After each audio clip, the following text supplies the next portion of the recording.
Assalamualaikum warahmatullahi wabarakatuh. Sahabatku yang dimuliakan oleh Allah Subhanahu wa taala, mengingat dan perasaan terhadap orang lain itu adalah sesuatu hal yang sulit.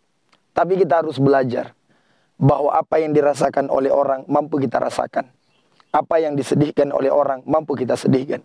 Bahasanya begini, kalau Anda ingin melihat siapa sahabat Anda sejati, lihatlah ketika Anda susah. Kalau Anda ingin melihat siapa orang yang sayang terhadap Anda, lihatlah ketika Anda tertimpa kesusahan demi kesusahan. Kalau dia mengatakan, syukurin, mampus, sekalian kau mati cepat aja. Ini orang yang tidak bisa kita pertahankan dalam hidup kita.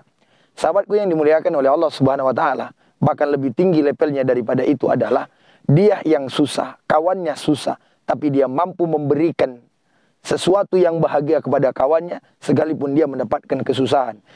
Yang disebut dalam bahasa agama adalah fatul isar, mendahulukan orang lain ketimbang dirinya sendiri.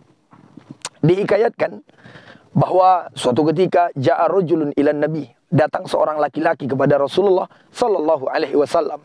Laki-laki ini disebutkan dalam kitab Al-Fawaid Al-Mukhtar, laki-laki yang memang majhud, artinya dalam keadaan sulit dan lapar sekali.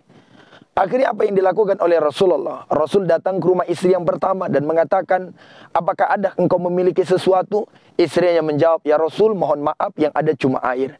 Rasul datang lagi ke rumah istrinya yang kedua dan Rasul bertanya, apakah ada sesuatu? Mohon maaf ya Rasul, nggak ada sesuatu kecuali cuma air. Akhirnya Nabi setelah mendatangi satu demi satu, ternyata tidak ada yang dimiliki, gandum, roti, miskin, tidak ada. Yang ada hanya sekedar air saja. Akhirnya Nabi mengumumkan dan berteriak di tengah-tengah para sahabat, siapakah di antara kalian yang mau menolong orang ini? Maka datang seorang laki-laki, dia tunjuk tangan dan mengatakan, saya ya Rasul. Diriwayatkan bahwa laki-laki ini adalah orang Ansor, saya ya Rasul. Akhirnya orang ini pun diserahkan Nabi kepada orang Ansor ini dan dibawa ke rumahnya. Masya Allah, sahabatku yang dimuliakan Allah, tak kalah laki-laki ini mengkonfirmasi dengan istrinya. Apa dia katakan? Wahai istriku, Nabi tadi mengatakan kepada siapapun di antara kami yang sanggup menjamu tamu, dan saya tunjuk tangan. Apa kata istrinya? Waduh abang, di rumah kita cuma ada makanan dan itu pun untuk anak kita. Saya dan kamu pun belum makan. Lalu apa kata sahabat ini kepada istrinya? Adindaku, tolong engkau tidurkan anak, enggak usah kasih makan mereka. Biarkan aja orang yang kelaparan ini kita sambut makan di rumah kita. Istrinya pun Masya Allah, luar biasa. Tak kala suaminya mengatakan demikian, sang istri pun mengatakan, baik bang, akan kucoba menidurkan anak. Akhirnya sahabatku yang dimuliakan Allah, istrinya sahabat ini pun coba menimang-nimang anaknya. Berbagai album lagu pun dinyanyikan. Mulai dari lagu Mandailing, lagu Batak. Ya kita anggap aja supaya mendekatkan kepahaman ya kan. Lagu Batak udah dibuat, Mandailing udah dibuat, Minangnya udah dibuat. Lama-lama karena udah terlalu lama ngajak anaknya nyanyi, akhirnya si anak tertidur. Dan si suami ngomong kepada istrinya, nanti ketika tamu kita datang, engkau matikan lampu agar dia makan sedangkan kita tidak. Sebab kenapa? Nasi yang ada hanya cukup untuk anak kita.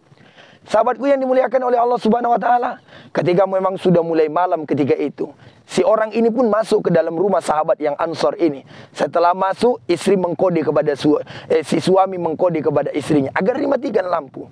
Maka lampu itu pun dimatikan. Dan mereka sebelumnya sudah janjian, nanti kalau misalnya orang ini makan di rumah kita, kita pura-pura ngunyah, kita pura-pura makan, dan kita seolah-olah bareng-bareng kenyang nanti di akhir. Akhirnya skenario ini pun dilakukan. Orang yang kelaparan masuk ke dalam rumah, nasi disiapin, lampu dimatiin. Orang ini makan, tak kalah orang ini makan, lalu kemudian mereka pun pura-pura makan. Dan dalam keadaan kenyang, padahal mereka tidak makan sama sekali demi mendahulukan orang lain. Bahkan anaknya ditidurkan agar kemudian tidak juga ikut makan. Sahabatku yang dimuliakan Allah, dalam hidup ini yakinlah, tidak ada satupun perbuatan yang tidak dilihat oleh Allah Subhanahu wa taala. Makanya dalam kitab itu disebutkan, falamma asbaha, tak kala sudah pagi, Rasulullah sallallahu alaihi wasallam menyebutkan kepada dua orang ini, semoga Allah memberkahi dua orang. Siapa itu? Seorang suami dan istri yang menjamu orang lain. Mereka rela tidak makan, anaknya rela tidak makan, yang penting si tamu ini makan di rumahnya. Masya Allah, luar biasa. Wajar mereka mendapatkan derajat yang tinggi di hadapan Allah. Allah berkahi dalam hidup mereka. Sebab kenapa? Mereka sanggup berbagi, tak kalah mereka sulit. Sekarang kita buat di zaman sekarang. Dia kata kita ngomong sama istri, "Dek, tolong siapin makanan ya. Kebetulan kawan abang datang dan dia lapar." Kata istri apa? "Kepala otak abang. Di rumah cuma ada makanan, teh manis pun nggak ada. Kalau abang mau ngajak orang makan, sana cari yang lain. Di rumah ini mohon maaf bang, ana aja belum makan." Sahabatku yang dimuliakan Allah, sahabat Nabi, istrinya tidak begitu. Antara suami dan istri saling mendukung. Mudah-mudahan Allah anugerahkan kepada kita kelapangan hati untuk memberi kepada orang lain. Dan bukan hanya sekedar kita, istri juga dianugerahkan Allah kelapangan hati sehingga mampu menghormati setiap tamu yang datang. Sebab kenapa? Man kana yu'minu billahi wal yaumil akhir falyu'rim dhaifahu. Orang yang beriman kepada Allah dan hari akhir, cirinya diantaranya adalah mampu menghormati tamunya.